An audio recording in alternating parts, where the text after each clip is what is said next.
And welcome, Cliff. We are so grateful for you to be here. And I am just going to put you on speaker view so that everybody can see you and the recording will be beautiful. Cool beans. Great. Hi, everyone. This is a different thing for me. Normally, I'm on a stage and getting to walk back and forth. I also don't normally talk before 2 hours from now, and so this is a little early for me. So bear with me. Something that Rev C mentioned in the intro was soul's intention. And that is a phrase I coined a couple of years ago that started to develop for me when I was in a cabin in the woods about 16 years ago. I was getting can you guys hear me all right? Good. I was getting my third divorce and had no job, no money. So an ad in the paper for free rent in exchange for fixing up the cabin, and was sitting in that cabin wondering how at 50 my life had gone so south, given I'd been in these teaching and done all this stuff.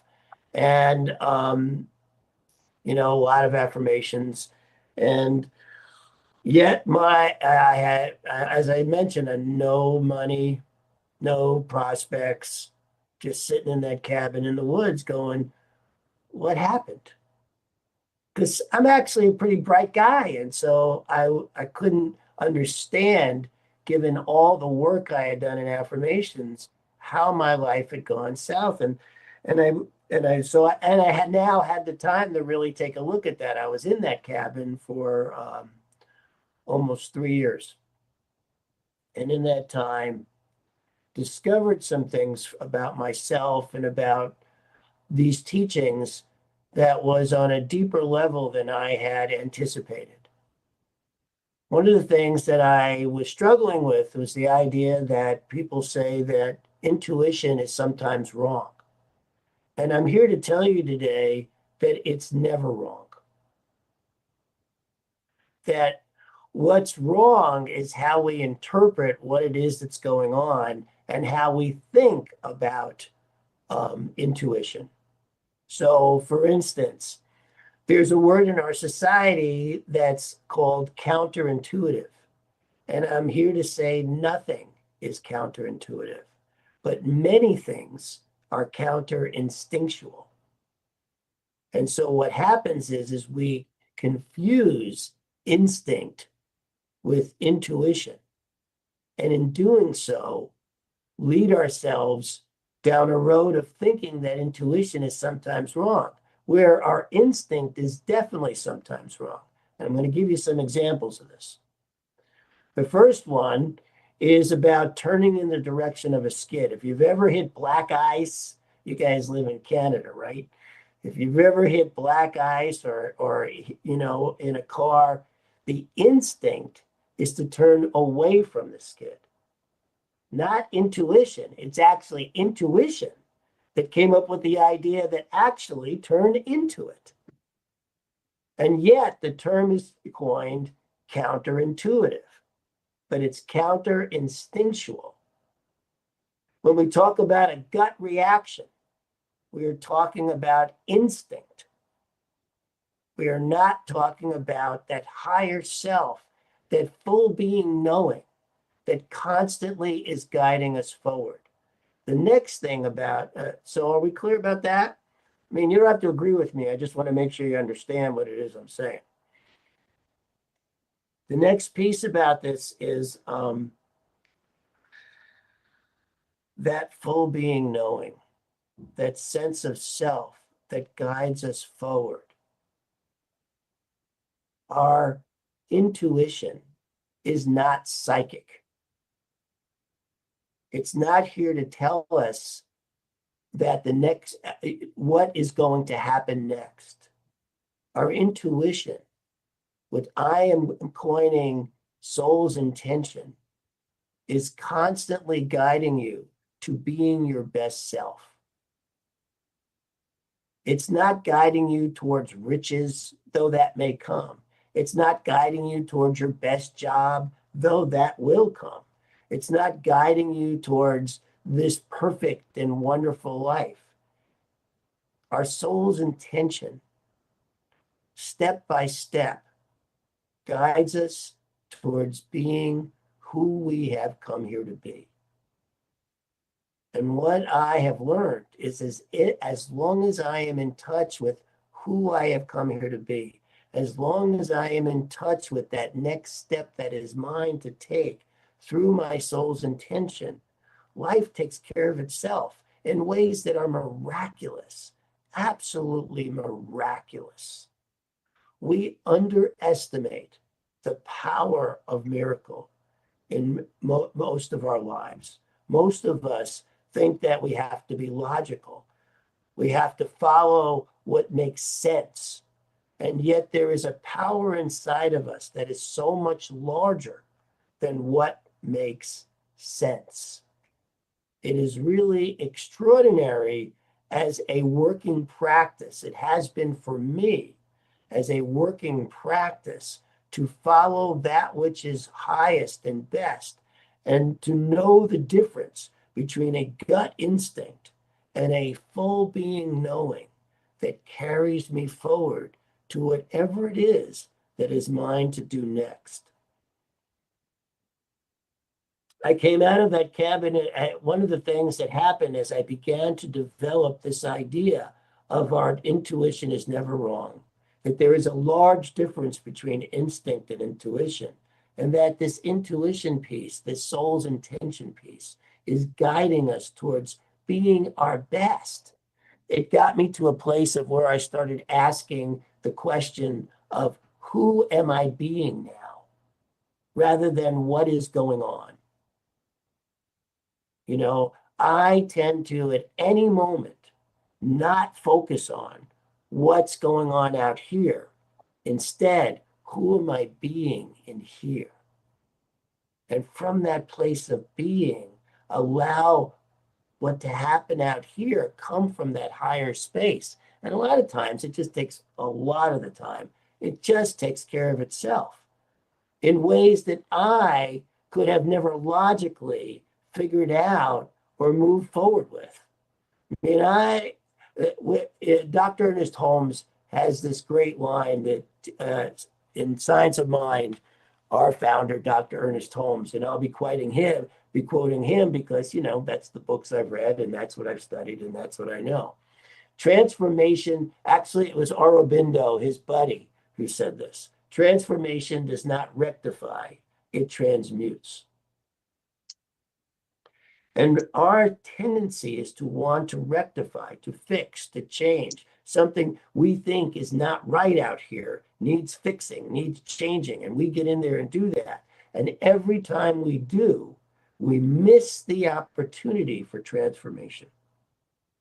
We miss the opportunity for ourselves to actually transform. Every time I think that what's going on out here is more important than what's going on in here. I had this just yesterday. I'm in the living room, my wife's in the kitchen, and I hear her shout, "Oh no!" And then a couple of minutes later, she goes, "Oh, good."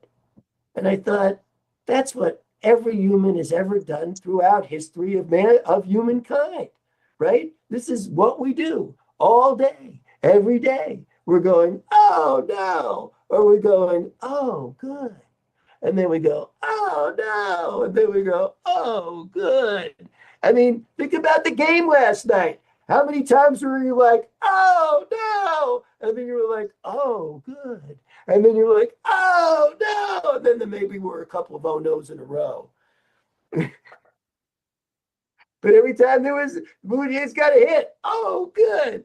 This is what we do. This is the craziness of humanity all day, every day, moving forward. And when I heard her say that in the kitchen, I was like, "Oh my God, what that is the way of the history of humanity in less than 60 seconds. Oh no, oh good." And when we see that that's the cycle that we're stuck in, that we continually play out like all the time, we can start to see that we can actually not do that. We can actually be in a better place around that. You know, there's this great Zen story, and maybe you've heard it, about a farmer. And the farmer has this horse, and the horse escapes. And his neighbor comes over and goes, "Oh, that's terrible. Your horse escaped." And the farmer goes, "Ah, we'll see." And then the horse winds up coming back with a mare and two colts. And the neighbor comes over and goes, "Oh, that's incredible. That's fantastic." And the farmer goes, "We'll see." And then the son of the farmer tries to break one of the horses, falls off and breaks his leg instead. And the neighbor comes over and goes, "Oh, that's terrible. That's just terrible. I'm so sorry." And the farmer goes, "We'll see." And then the army comes to transcript every kid his son's age, but doesn't take this kid because his leg's broken. And of course, the neighbor comes over once again and goes, "Oh, that's incredible." And he goes, "We'll see."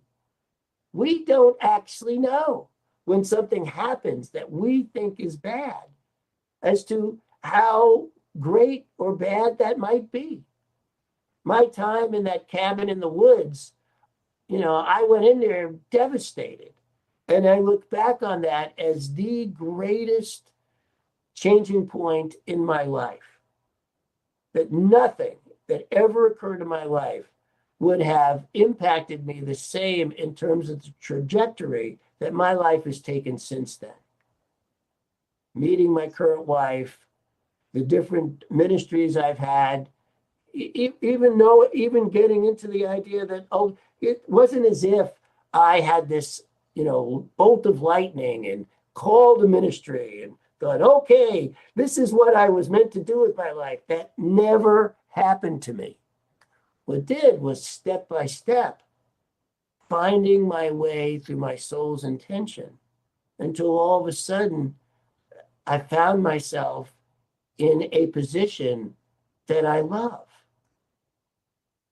Life unfolded without me even just taking the steps of who I was being, led me to the perfect and right position and work for me without me planning or thinking about it or saying, this is what, I'm called to do. That never happened for me. I just moved in it step by step by step. And in doing so, got to a place about when I met my wife, one of the first things we did, we have this thing in a science of mind called spiritual mind treatment. It's affirmational prayer, basically. But most people in affirmational prayer pray for form. They pray for a specific thing, health, new job, well-being, relationship. And Ash and I realized that is so limiting. And so we just started praying for a full, flourishing life and really allowed, however that would look, in being so curious as to whatever showed up, however we were led in that. And that's what God has been guiding our lives for the past 12 years. Full, flourishing life, moving step by step. And even when things looked like they weren't working out, like when I was the senior minister in the Center for Spiritual Living in Burbank, California, I was there about 3.5 years. And the center wasn't growing. We really weren't getting anywhere. And then just as we started at about 25, 30 people. Just before COVID, we were beginning to finally grow after 3.5 years. We got to about 60 people on a Sunday. COVID hit, closed the doors because it was ordered that we had to close our doors. And on that same day that the order came through, we had to close our doors, our landlord doubled our rent. Now, even at the time, because Ash and I had been doing this so long, we didn't get like, oh man, this is horrible. Oh no, we didn't get into that oh no Stop it. space. We got No, into a Barton. space of, let's see. We don't know how this is going to turn out. Let's see what happens next. And what happened next was I found out that a dear friend of mine, Sharon, would you mind muting your screen? I'd love to. What button do I press? The one that says audio. There you go. Thank you. Okay.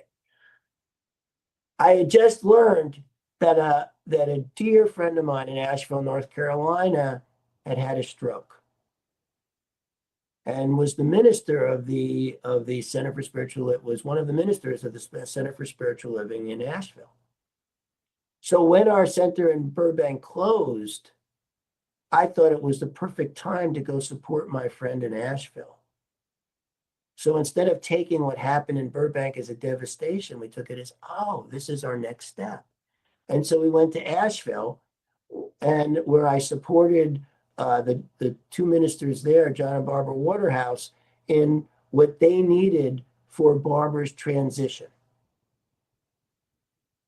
And from there, found Edmonton. I mean, the road to your good may never be a direct route. It is a long and winding road. But as long as you stay with who you are being, as long as you stay with that inner voice that is your whole body, yes, that part of you that knows absolutely what your next step is, even if it's not telling you what the full picture is going to look like. Because every step I have taken without knowing what the full picture was going to look like. I had no idea. Ash and I had no idea we were going to wind up in Canada, right? Here we are in this Asheville, North Carolina, and now we are in a very north place in Canada. My son's still in Asheville, so I get weather reports on the difference, which it can be dramatic. But we are loving it here. This was the perfect community for us. It was the perfect place to be. We have seen, when I got here, we had 40 on a Sunday. We now have 140 on a Sunday. I mean, the growth has been extraordinary. And because this was the place for us. This was where we could find our place. There's this great story about this kid who his dad goes to her and says, as a graduation present, I'm giving you this broken down car. And I want you to go to the local used car place and see how much money they'll give you for it. So she goes to the used car place and they offer her $1,000 for it. She comes home, tells her dad, she says, okay, now go to the dealership and see how much they'll give you for it. She goes to the dealership and they offer her $2,500 for it. He says, okay, that's great. Now go to this antique car show and see how much they'll give you for it. And she goes there and comes back all excited that they offered her $75,000 for the same car. And he says to her, this is the lesson in this. Don't be where they don't value you. Find out where they do, because you are worth valuing. So don't hang out where you're not valued. Go find out where you are. And when we are in touch with our soul's intention, when we are in touch with that deeper place, it actually guides us to where we are valued. The more we value ourselves, the more we are valued in the world. There is something so deep within you that is beyond reason. In fact, your reason can get in the way because there's lots of things, steps that my wife and I have taken that didn't make any sense at all. but by trusting in this deeper voice, have led us to a life beyond our imagination. We are living an extraordinary life because we trusted on that deeper level, because we weren't caught up in the, oh no, oh good, that goes on and all for all of us every day. It's okay that we have those reactions because we're going to feel what we feel, but we don't have to act on them. There's a deeper place in us that knows that we're okay. We're okay no matter what happens. We have that guidance inside. I call it soul's intention. You can call it anything. You could call it higher self. You could call it intuition. It doesn't really matter what you call it. It's in you. It's a part of you. And it's different for all of us. No two of us is going to be led down the same road. We all have our unique journey to have. And when we are open to the fact that this isn't good or bad, this is just the next step, we get to experience a life that is beyond our belief and beyond our imagination. Thank you. I love you. Thanks for letting me share. I think I was told I got to end with a prayer. Is that right? Little meditation. A meditation would be wonderful. Thank you. Okay. Just a few minutes. Yeah. Well, that'll be short. Full flourishing, not forcing. Flourishing.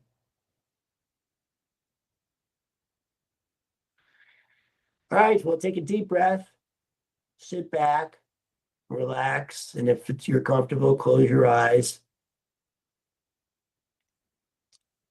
And imagine yourself on a path. It is the perfect path. It is your path. How it feels beneath your feet, the air, the sounds, the beauty, perfect for you. And it leads you to your sanctuary, your perfect sanctuary. The temperature,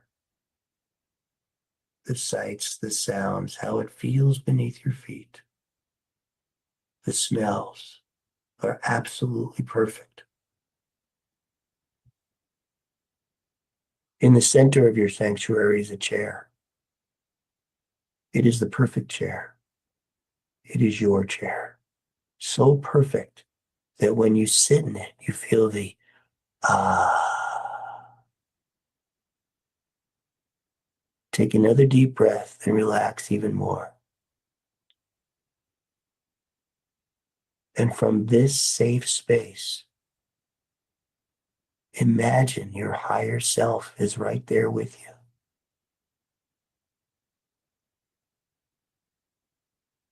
Your soul's intention, benevolent, loving, all-knowing, is right there with you. You can feel its presence.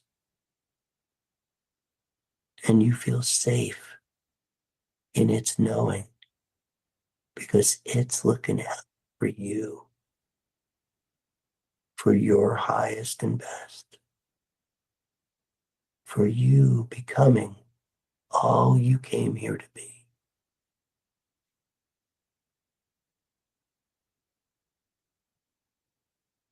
Feel yourself meld with this higher self that is you.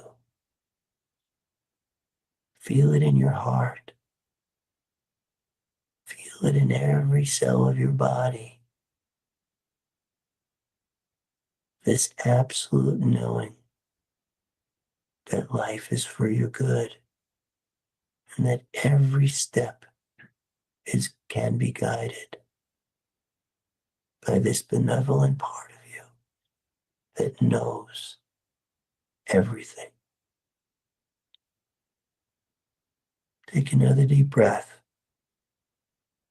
as you open to this part of yourself even more. And in this place of knowing, ask your higher self, what is my next step?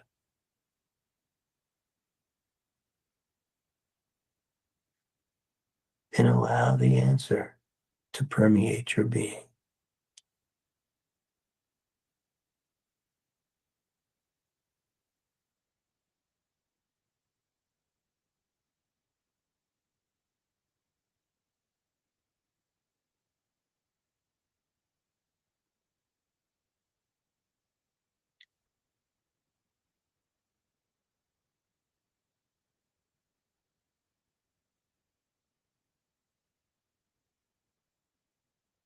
Thank yourself for being open to this higher self that is looking out for you. Thank yourself for being open-hearted and allowing you to hear and be with that greater part of you that knows. And when you're ready, come on back into the room.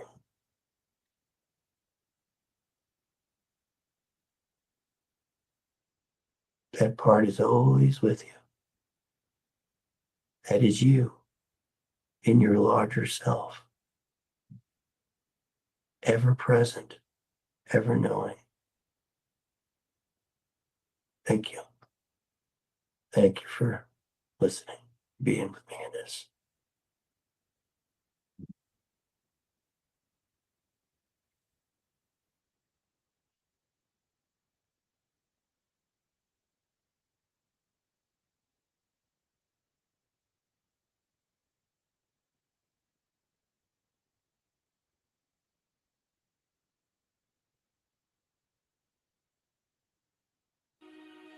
Birds flying high.